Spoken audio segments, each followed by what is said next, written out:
الحمد لله والصلاة والسلام على رسول الله. برادران اکرام، حالا کیزا اولا باشای، حالا کیزا مولد خدا شای، اولا مسجد انده بعد همه مسجد در رمضان باز گپ دنیایا خدا هوا بیگوارس اصلا میداریم ده. یکماش همون تیرانده خدا ما حرمت کنه تلفن میا بیدرشی میگیریم. رمضان باز اگر مختم عبیدان باشه دیگری دولت حیات مسجد میگیریم. اگر هم پیش نما نماز جماعت میشه اوه کفایا.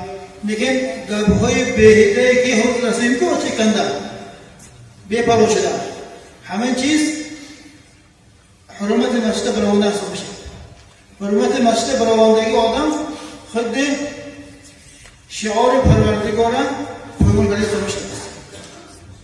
ولی همین یک چیز فراموش نکنیم که هر سخنی که در مسجد داده میشه یا دفتر نیکی موا یا دفتر بعد موا اگر گپ‌های بیهوده شود دفتر بعد موا قطور خطا قطور گناه با آنایسته شدنش خوف دارم.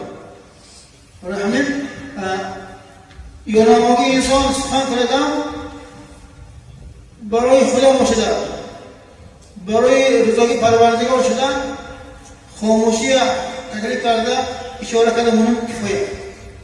التماس همین چیز روایت کنیم.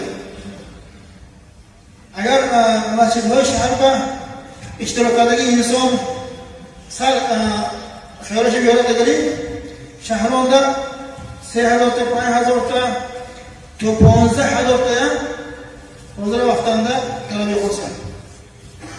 همون نمازلنگی قاسم خان مسجدشان در دینش هم 15000 تا نماز خواند است.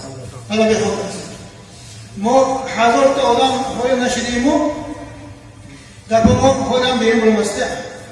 التماس آداب مسجد رعایت کنیم.